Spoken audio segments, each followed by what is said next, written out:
కాలం ఉన్నా కానీ ఈ జెండా ఎల్ల కాలం రెపరెపలు ఆడుతూనే ఉంటది. వాళ్ళు మన నావడం వెళ్ళిపోవడం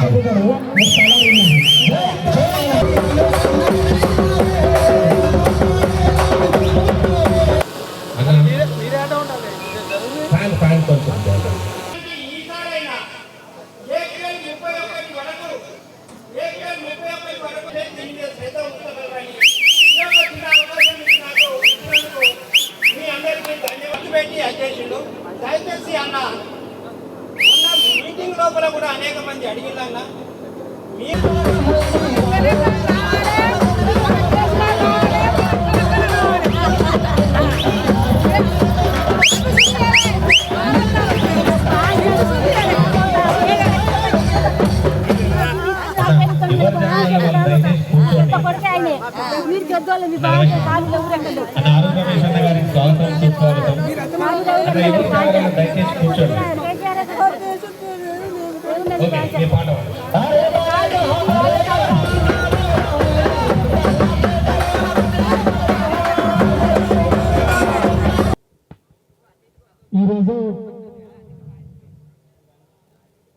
1వ డివిజన్ పరిధిలోని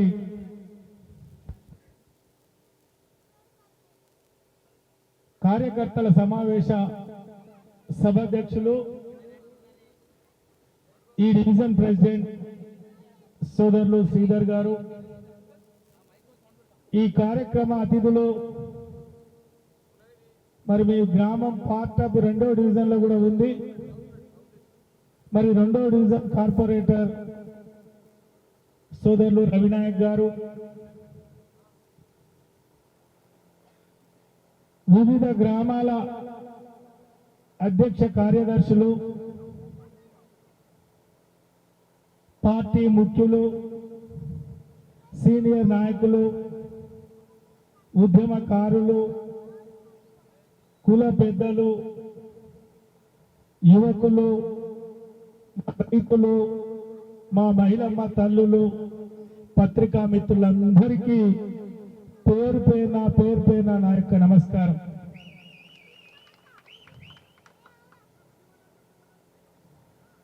గ్రేటర్ వరంగల్ ఎన్నిక అతి త్వరలో రానుంది. మే వరకు అయిపోతున్నట్టు.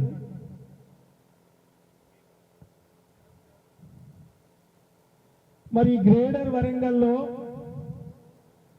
మన వర్ధన్నపేట నియోజకవర్గ పరిధిలో 13 డివిజన్లు ఉన్నాయి. మరి ఆ ఎన్నికలకు రంగం సిద్ధం చేయాలి. ఆ రంగంలో 13 డివిజన్లు మనం కైవసం చేసుకోవాలి. మరి వర్ధన్నపేట నియోజకవర్గ శాసనసభ ఎన్నికల్లో మా డివిజన్ ప్రజలు కొంచెం అప్పటి కాంగ్రెస్ పార్టీ మాయ మాటలకు ఆగమైన్లు, గాయైన్లు, గత్తరైన్లు అవన్నీ ముందు ప్రజలకు తీసుకుపోవాలని మరి సన్నాహక సమావేశాలు, ఈ డివిజన్ మీటింగులు పెడితే మరి ఎందుకో గాయి గత్తరైతున్నారన్నా, బెదిరిస్తున్నారు, పర్మిషన్ లేదంటున్నారు, పోలీసు వాళ్ళు వచ్చి ఆగం చేస్తున్నా అంటున్నారు. ఎందుక గాయి? ఇప్పుడే ఉలికేందుకు ముందున్నది ముసుర్ల పండుగ. 2 ఏళ్ళు మీరు హానీమూన్ చేశారు, ఎంజాయ్ చేసిళ్ళు. ముంగటి ఉన్నది ముసుర్ల పండుగ. తస్మాత్ జాగ్రత్త. దయచేసి మా కార్యకర్తలు, నాయకులు, కుల పెద్దలు, యువకులు మీరు ఆలోచన చెయ్యాలి. వర్ధన్నపేట నియోజకవర్గ ఇన్ఛార్జిగా ఈ నియోజకవర్గంలో పార్టీని బలోపేతం చేసి వచ్చిన సర్పంచ్ ఎన్నికలు కావచ్చు, కార్పొరేషన్ ఎన్నికలు కావచ్చు, సొసైటీ ఎన్నికలు కావచ్చు, జడ్పీటీసీ ఎన్నికలు కావచ్చు, ఎంపీపీ ఎన్నికలు కావచ్చు, బ్రహ్మాండంగా ఘనంగా ఆ రోజు విజయాలు సాధించినాం. మొన్న జరిగిన ఎన్నికల్లో, శాసనసభ ఎన్నికల్లో మరి కేసీఆర్ గారేమో ఎన్నికల ముందు ఎన్నికల మేనిఫెస్టోలో పెట్టిన ఈ చెప్పని ఈ రాష్ట్రంలో ఉన్న అన్ని వర్గాల ప్రజల ముఖంలో సంతోషం చూడాలి, ఆ వర్గ ప్రజలకు కావాల్సినవి అందించాలని ఒక గొప్ప ఆలోచనతో అనేక పథకాలు రూపకల్పన చేసి మరి అమలు చేసిండు. అవన్నీ మీ కళ్ళ ముందు ఉన్నాయి. మరి మొన్నటి ఎన్నికల్లో కాంగ్రెస్ వాళ్ళు, రేవంత్ రెడ్డి గారు అనేక హామీలు ఇచ్చిండు, అనేక డిక్లరేషన్లు ఇచ్చిండు. మరి ఏ ఒక్కటన్నా అమలైందా? ఈ 2.5 సంవత్సరాల్లో అమలైందా? కళ్యాణ లక్ష్మి కేసీఆర్ గారు ఎవరు అడగకపోయినా ఒక పేదింటి బిడ్డ పెళ్లి చేస్తే 1,116 ఇవ్వాలని ఒక గొప్ప మనసుతో ఆ ఇంటికి చెక్కు పంపిండు. దానికి ఏం చేసిండు రేవంత్ రెడ్డి? 1,00,000 మీద తులం బంగారం అన్నాడు. 2.5 ఏళ్ళు అయింది. వచ్చినాయా? మరి వచ్చినాయా? అత్తకి 2,500 అన్నాడు, కోడలికి 2,500 అన్నాడు. వచ్చినాయా? మా ముసలోళ్లకు 2,000 నుంచి 4,000 అన్నారు. వచ్చినాయా? మా రైతన్నకు 7,500 15,000 అన్నాడు. రైతు బంధు వచ్చినా? ఎగవేసిండు, ఎగదొప్పిండు. 2 లక్షల రుణమాఫీ అన్నాడు. వచ్చిందా? రైతు బంధు ఎగ్గొట్టినవు, రుణమాఫీ ఎగ్గొట్టినవు, దబాయించి మాయ మాటలతో ఇంకా గాయగత్తర చేస్తున్నాం ప్రజల్ని, ఇంకా మోసం చేస్తున్నాం. ప్రజలు గమనిస్తున్నారు. రేపు కార్పొరేషన్ ఎన్నికల్లో కర్రు గాల్చి వాత పెట్టడానికి సిద్ధంగా ఉన్నారు. ఈ రోజు వర్ధన్నపేట నియోజకవర్గంలో ఏం జరుగుతున్నదో మనం చూస్తున్నాం. గతంలో రాజకీయాలకు అతీతంగా, పార్టీలకు అతీతంగా, కులాలకు అతీతంగా, మతాలకు అతీతంగా ఏ గ్రామం నుండి ఎవరు వచ్చినా మనం పనిచేసి పంపినాం, భరోసా ఇచ్చినాం, హామీ ఇచ్చినాం. అది రైతు కోసం, నీళ్ళ కోసం కావచ్చు, కరెంటు కోసం కావచ్చు, విత్తనాల కోసం కావచ్చు, ఎరువుల కోసం కావచ్చు, గ్రామ అభివృద్ధి కోసం కావచ్చు, సంక్షేమ కోసం కావచ్చు. ఈ పార్టీ ఆ పార్టీ అని చూడలే. ఇప్పుడు ఏం నడుస్తుంది? మా పార్టీ వాళ్ళని తీసుకొనిరా, మీరు మా పార్టీ కాదు, పైపెచ్చు బెదిరించి ఏం కేసు పెట్టాలో వాళ్ళే చెప్తాను, సెక్షన్లు కూడా వాళ్ళే చెప్తాను. ప్రజాస్వామ్యమా ఇది? పోలీసు రాజ్యమా ఇది? నియంత పాలన? దయచేసి మీరు ఆలోచన చెయ్యాలి. నేను ఒకటే మీకు మనవి చేస్తున్నా. ఈరోజు కేసీఆర్ గారు ఈ రాష్ట్రంలో ఉన్న పేద బడుగు బలహీన వర్గాలని కడుపులో పెట్టుకొని పాలన చేస్తే ఈరోజు వాళ్ళు సంపాదన కోసమే, సంపాదించడమే ధ్యేయంగా పాలన పక్కన పడేసి దందాలు, ఏం దందాలు జరుగుతున్నాయో రోజు పేపర్లో చూస్తున్నాం. ఏ ఒక్క వర్గం సంతోషంగా లేదు. అది వ్యాపార వర్గం కావచ్చు, అది మా రైతు కావచ్చు, లేదా మా వృద్ధులు కావచ్చు, మా మహిళలు కావచ్చు. ఏ వర్గం కూడా ఈరోజు ఈ రాష్ట్రంలో సంతోషంగా లేదు. దయచేసి మీ అందరికీ నేను ఒకటే మనవి చేస్తున్నా, మా నాయకులకు, కార్యకర్తలకు నేను ఒకటే మనవి చేస్తున్నా. మరి రేపటి గ్రేటర్ వరంగల్ ఎన్నికల్లో మనకు పూర్వవైభవం రావాలంటే, మళ్ళీ ముఖ్యమంత్రిగా కేసీఆర్ గారిని చెప్పాలి అనంటే, మనం చేసిన అభివృద్ధి సంక్షేమమే ఈరోజు మీ గ్రామంలో, మీ డిస్ట్రిక్ట్లో ఉంది. అవి వివరించాల్సి ఉంది, అవి చెప్పాల్సిన అవసరం ఉంది. రేపటి ఎన్నికల్లో మనం గులాబీ జెండా ఎగురవేయాల్సిన అవసరం ఉందని కూడా ఈ సందర్భంగా నేను మీకు మనవి చేస్తున్నాను. దయచేసి ఒక్కసారి మీరు ఆలోచన చేయాలి. ఇందాక అన్ని గ్రామాల వాళ్ళు మాట్లాడారు, రైతులు మాట్లాడారు. ఇవాళ ఏందయ్యా పరిస్థితి? ఈ రోజు రుణమాఫీ జరిగిందని నువ్వు గొప్పలు చెప్పుకుంటే, మా పెగడపల్లి సొసైటీలో మా రైతన్నలకు రుణమాఫీ జరగక ఎంత ఇబ్బంది పడుతున్నారో ఈ రోజు ఆలోచన చేయాలి. ఇవాళ మా రైతు కోసం బాధ్యత బరాబరి రేపు కలెక్టరేట్ కానీ, లేకపోతే రోడ్ల మీద బైఠాయించి వాళ్లకు రుణమాఫీ జరిగే విధంగా తప్పకుండా టిఆర్ఎస్ పార్టీ అండగా ఉంటుందని కూడా ఈ సందర్భంగా నేను మీకు మనవి చేస్తున్నాను. అదే విధంగా మరి 31వ తారీఖు నీళ్లు బంద్ అయితే అని చెప్తున్నారు మా రైతులు.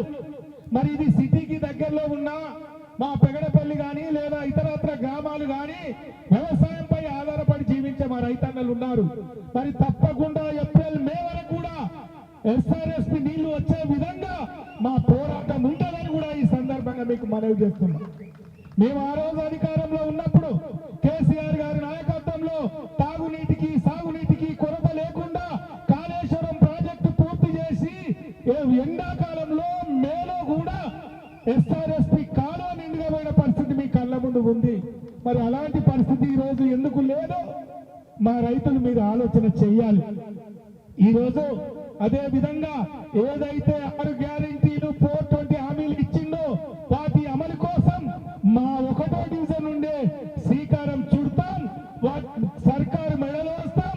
ఆ ఫలాలు అందే విధంగా కూడా మా బీఆర్ఎస్ పార్టీ ఉద్యమం ఉంటుందని కూడా ఈ సందర్భంగా నేను మీకు మనవి చేస్తున్నా.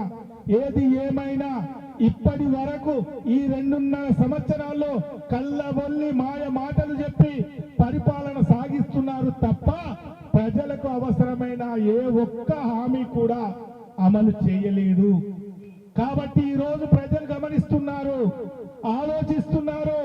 మళ్ళీ కేసీఆర్ రావాలి, కేసీఆర్ గారు ముఖ్యమంత్రి కావాలని ఆలోచన చేస్తున్నారు. మరి దానికి నాంది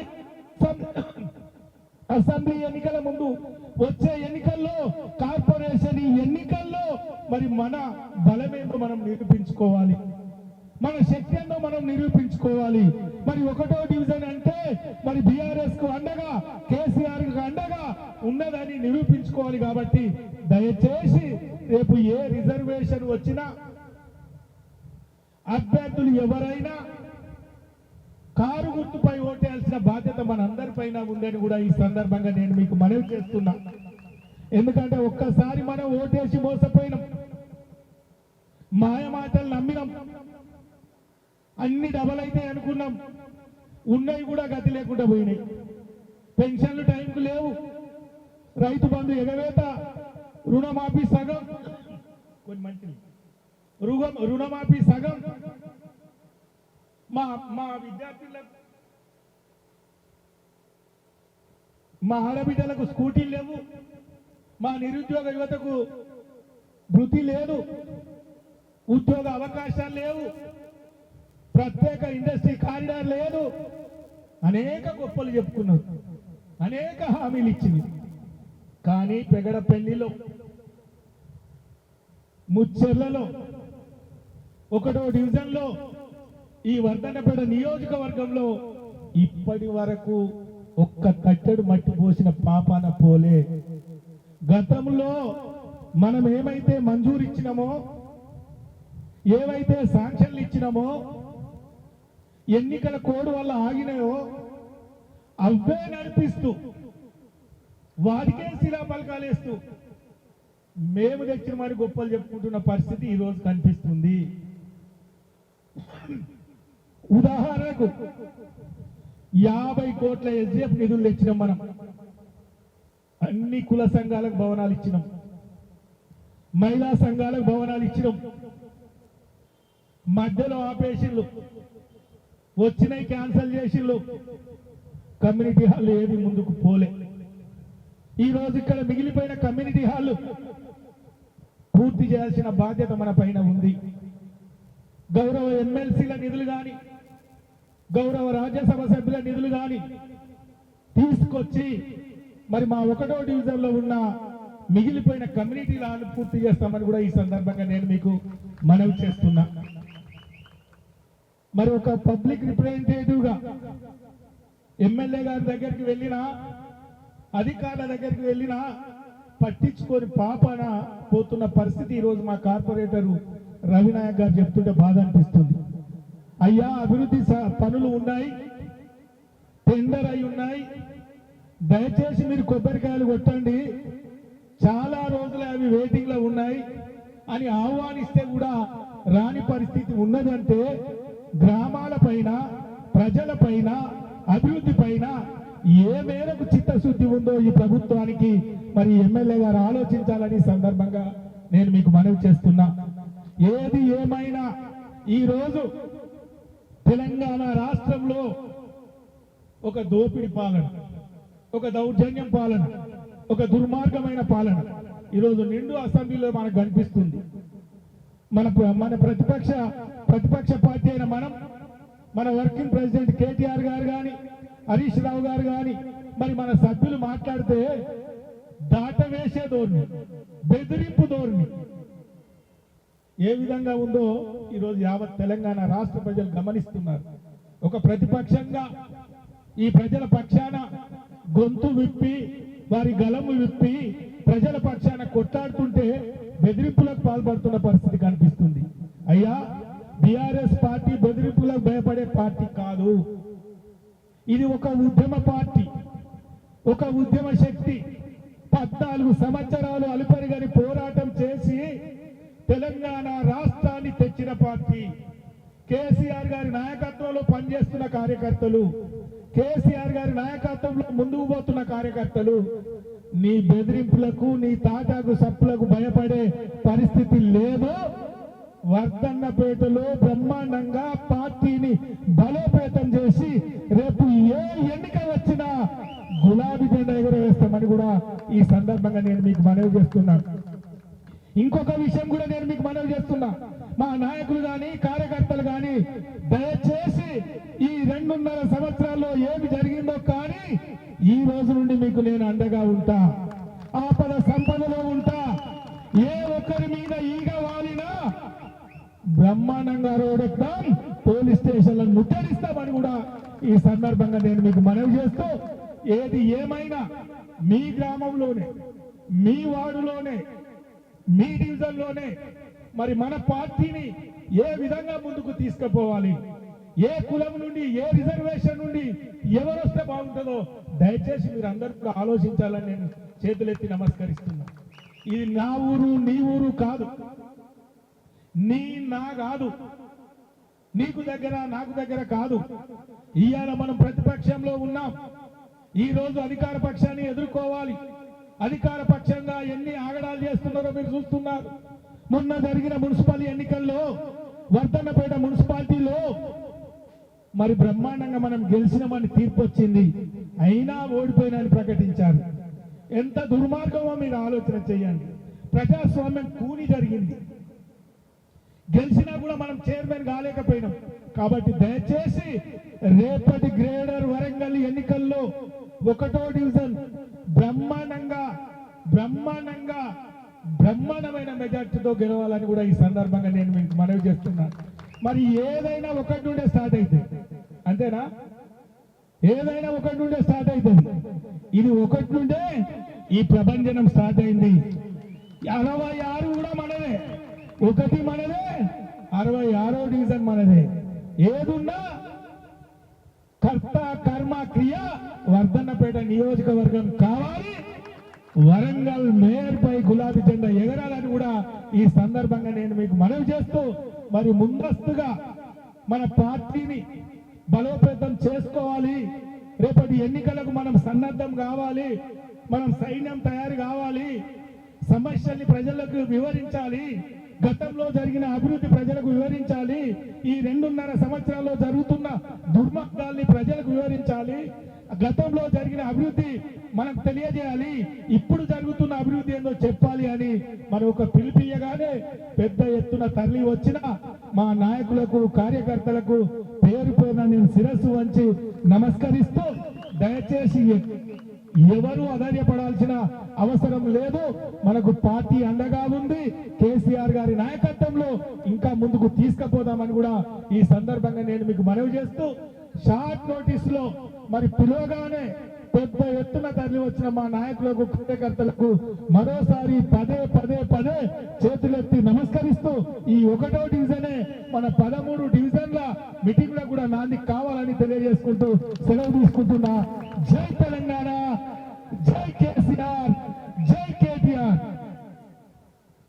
ఎవరు తెలుగు రాష్ట్రాల్లో మొట్టమొదటిసారిగా 5 సెకండ్లలో గుండె స్కాన్ చేసే టెక్నాలజీ. అత్యుత్తమ ఇమేజింగ్ కొరకు 640 స్లైస్ సిటీ స్కాన్ ఇప్పుడు మెడికవర్ ఫైనాన్షియల్ డిస్ట్రిక్ట్ లో.